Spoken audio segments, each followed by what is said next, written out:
Good evening, sunshine. Welcome to Auto Safety and Maintenance Tips, brought to you by Bobby Ledbetter with Twin City Used Car Sales in Gadsden, Alabama. Find him on the web at bobbyledbetter.com. Let's talk about winterizing your car. We've been talking about a special segment on that the past few days, but let's talk about learning how to drive in winter conditions, and it can be so tricky. The best thing to do is stay home, but if you can't, you have an emergency, here's some tips.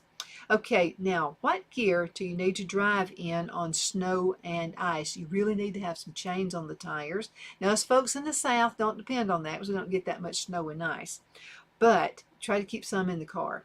Okay, now you should not drive very fast. You should always go at a very, very slow pace. I know that's rough on some of us who are used to being speed demons, but go very, very slow. Now, what stopping distance do you need between cars? I'm going to say as much as possible. I would not drive on the rear of someone's bumper at all. Try to keep it at least 5 cars behind. I know that's farther than they say, than the experts say, but I'm going to say 5. Okay, now what happens if you start sliding? Okay, this is what I've learned. Taking a ride to Asheville, North Carolina one time, going through Knoxville, a freak snow blizzard started. So it started sliding, and so Phil was with me, and Phil said, now remember this, if you start sliding to the left, the steering wheel goes to the left. If you start sliding to the right, the steering wheel goes to the right. And guess what? I didn't go into a ditch.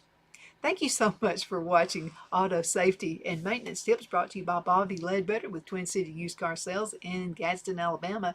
And thank you so much for watching Donna's Edge on IC Radio, your source for news and entertainment. Sweet dreams. I can't wait to see you bright and early in the morning for the weather and the traffic report. You take